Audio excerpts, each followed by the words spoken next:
Dear students, आज हम पढ़ेंगे क्लास 4 हिंदी का पाठ 10। पाठ का नाम है अपशगुन।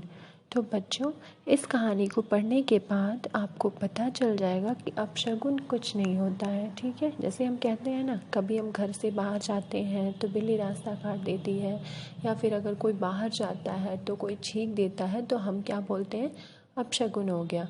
लेकिन ऐसा कुछ नहीं होता है। ठीक है, तो हम स्टार्ट करते हैं। पाठ की कहानी कुछ इस प्रकार है। सुनील के दोनों बच्चे कमल और रीता जल्दी जल्दी स्कूल के लिए तैयार हो रहे थे। सुनील बार बार घड़ी देखकर परेशान हो रहा था।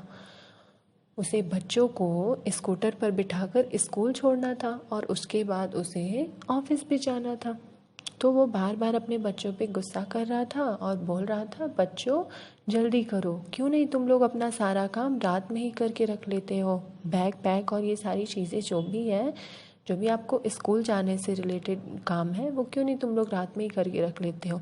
मुझे ऑफिस के लिए लेट हो रही है। कितनी बार कहा है, रोज़ रात को सोने से पहले अपना बस्ता तैयार कर लिया करो। तो बच्चों ने क्या कहा, सॉरी पापा कहते हुए कमल और रीता आ गए। सुनील दोनों बच्चों को स्कूल छोड़कर वापस घर आया, नाश्ता किया और फिर वो बैग उठाकर ऑफिस के लिए चल दिया। तभी रसोई में काम करने वाले नौकर रामू ने बड़ी जोर से चीखा। सुनील को तो देर हो रही थी, उसने ध्यान नहीं दिया। उसने रामू की चीख का ख्याल भी नहीं आया। पर वहाँ पर बैठी सुनील की बूढ़ी माँ ने टोक दिया, बेटा सुनील जरा रुक जा, कहीं जाते समय किसी का छींकना अपशगुन होता है। सुनील को देर हो रही थी, इसलिए उसने कहा, माँ अपशगुन तो तब होगा जब मुझे देर हो जाएगी और मेरे आधे दिन की छुट्टी कट जाएगी। और वह घर से बाहर निकल गया। तभी सुनील की पत्नी शोभा आ गई। बूढ़ी माँ फिर बोल उठी, बहू तुमने भी नहीं रोका सुनील को, तुम तो पढ़ी लिखी हो, समझदार हो, शुभ अशुभ का मतलब तो समझती ही हो तुम। शोभा ने कहा, माँ जी तभी तो मैंने कुछ नहीं कहा, ये सब शुभ अशुभ के विचार अंधविश्वास के अलावा कुछ नहीं है। ये सब शुभ अशुभ सगुन अपशगुन ये सब कुछ नहीं होता है, ये सब बस एक अंधविश्वास है और कहने की बातें हैं, ऐसा कुछ नहीं होता है। तो बूढ़ी अम्मा ने क्या कहा, कैसे नहीं होता, लोग ऐसे ही तो नहीं मानते आए हैं ना। बूढ़ी माँ ने फिर कहा, शाम को सुनील को वापस आने में थोड़ी देर हो गई। शाम को सुनील को वापस आने में कुछ देर हो गई। अक्सर ऐसा हो जाता है। शोभा सुनील के लिए नाश्ता बना रही थी। कमल और रीता खेलकर भी आ गए थे। दादी माँ ने कमल से पूछा, कमल क्या समय हुआ है। दादी माँ, अभी 6:15 ही हुए हैं। दादी माँ, रोज तो सुनील 6 बजे तक आ जाता था, आज अभी तक नहीं आया। दादी माँ ने कहा। दादी माँ परेशान हो रही थी। तो बच्चों ने क्या कहा, पापा आते ही होके, ऐसा कहकर बच्चे पढ़ने चले गए। लेकिन बूढ़ी माँ को चैन कहाँ था। वे बोली, मेरी तो कोई सुनता ही नहीं है, सब लोग इस घर में अपनी अपनी ही मनमानी करते हैं। कितनी बार कहा है, शुभ अशुभ का विचार कर लिया करो। थोड़ी देर में सुनील लौटा। हाथ में बैग के अलावा मिठाई का डिब्बा भी था। दोनों बच्चे और शोभा उत्सुकता से उसके पास गए। लो सब मिठाई खाओ, आज मेरी तनख्वाह 5,000 रुपये बढ़ गई है। मिठाई का डिब्बा उसने शोभा को थमाया और आगे बढ़कर बूढ़ी माँ के पैर छुए। माँ ने खुश रहो, खूब तरक्की करो का आशीर्वाद दिया और चुप हो गई, क्योंकि माँ तो गुस्सा थी। क्यों गुस्सा थी? क्योंकि सुबह में सुनील ने उनकी बात नहीं सुनी थी और वो दफ्तर चला गया था। शोभा ने सबको मिठाई दी। सुनील भी हाथ मुंह धोकर नाश्ता करने बैठा। तब शोभा ने उसे माँ जी की सारी बातें बताई। कमल और रीता दोनों हंसने लगे कि छींक तो आज शुभ सगुन बन गई, पापा की तरक्की जो हुई है। हाँ सही बात है, आज तो छींक उन लोगों के लिए शुभ सगुन बन गया था, क्योंकि सुनील की तो तरक्की हो गई थी। लेकिन सुनील को इस बात का यूं ही खत्म नहीं होने देना था। उसने कमल और रीता से पूछा, अच्छा बताओ छींक क्यों आती है। छींक कमल ने सोचते हुए कहा, बस वह तो सभी को आती है। नहीं, सुनील ने रीता से पूछा, तुम बताओ। तो रीता ने क्या कहा, नाक में कुछ फंस जाने से छींक आती है। तुम्हारा जवाब पूरा। तो सुनील ने क्या कहा, हाँ तुमने सही तो जवाब दिया है, लेकिन तुम्हारा जवाब पूरी तरह से सही नहीं है। आओ चलो माँ के पास, उन्हें भी और तुम्हें भी बताता हूँ कि छींक क्यों आती है। ये तीनों बूढ़ी माँ के पास जाकर बैठ गए। शोभा को रसोई का काम पूरा करना था, वह रसोई घर में चली गई। बूढ़ी माँ के पास सुनील और दोनों बच्चे बैठे थे। सुनील ने कहा, माँ तुम यह गलत सोचती हो कि छींक आना अपशगुन होता है। तुम्हां ने क्या कहा गुस्से में, मुझे मत समझाओ, सब लोग ऐसे ही तो नहीं कहते।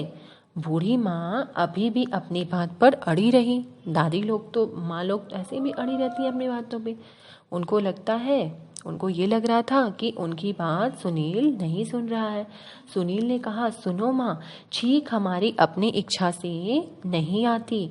यह तो वैसा ही स्वाभाविक क्रिया है जैसे हम सांस लेते हैं, हंसते हैं, रोते हैं। ये भी तो एक स्वाभाविक क्रिया है ना। हमें जब, ऐसा तो है नहीं कि हम सांस अपने मन से लेंगे। जब हमें सांस लेना होगा, जब छींकना होगा, जब रोना होगा, जब हंसना होगा, तो वो तो ऑटोमेटिकली होगा ना। हम सोच के तो कर नहीं सकते। वैसे ही छींक ही है। सुनील 1 मिनट के लिए उठा और एक किताब लेकर आया जिसमें नाक का एक चित्र बना था।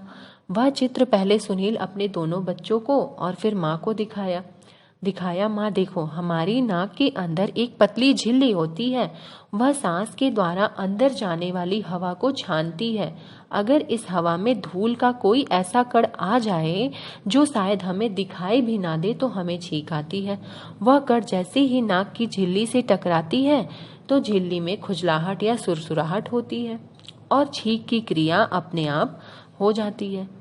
कमल और रीता ध्यान से उस चित्र को देख रहे थे। सुनील ने कहा, होता यह है कि नाक की झिल्ली में सुरसुराहट होने से अंदर गई हवा झटके से बाहर आती है। इससे फंसा हुआ धूल का कण वापस बाहर निकल जाता है। इसी बीच शोभा ने रसोई घर में जोर की छौंक लगाई। उसके बाद सुनील, कमल, रीता तीनों को लगभग एक ही साथ छींकें आ गई। छींक रुकने पर तीनों हंसने लगे। सुनील बोला, पापा इस बार तो छींक किसी और कारण से आई है। हाँ, तुम्हारी माँ ने जिन चीज़ों की छौंक लगाई है उसके गुण हवा में आए जिसे हमने सांस के द्वारा खींचा। उस हवा से नाक की झिल्ली में खुजलाहट या सुरसुराहट हुई और छींक आ गई। इसी तरह जब हम उस जगह से गुजरते हैं जहाँ मिर्च की बोरियां रखी हों, या जब हम मिर्च का पाउडर तौलने वाले के बिल्कुल पास खड़े होते हैं तो हमें छींक आ जाती है। कारण वही है कि हवा में मिर्च के अदृश्य कण आकर हमारी नाक की झिल्ली से टकराते हैं। और पापा, जुखाम होने पर भी तो छींक आती है? रीता ने पूछा। जुखाम में नाक की झिल्ली में हल्की सूजन आ जाती है, तब सांस द्वारा जाने वाली हवा उससे रगड़ खाती है। साथ ही अंदर से आने वाला पानी भी झिल्ली में सुरसुराहट पैदा करता है, इसलिए छींक आती है। कमल ने दादी माँ को हिलाकर पूछा, समझ गई दादी माँ? मुझे नहीं। तो दादी ने क्या कहा गुस्से में, मुझे नहीं समझना, तुम लोग समझो। कमल का हाथ झटकाकर दादी माँ ने कहा, तुम ही समझो इन उल फिजूल बातों को। उन दादी माँ की बात सुनकर सुनील और दोनों बच्चे हंसने लगे, क्योंकि दादी माँ को अभी भी ये बातें फिजूल की लग रही थी। उनको लग रहा था कि अभी भी ये बस कहने की बातें हैं, लेकिन ये कहने की बातें नहीं है। सच में सगुन अपशगुन कुछ नहीं होता है। ठीक है, तो बच्चों, मेरी कहानी कंप्लीट हुई और आशा करती हूँ कि आप लोग को भी समझ में आ गया होगा। ठीक है, बाय स्टूडेंट्स। डियर स्टूडेंट्स, आज हम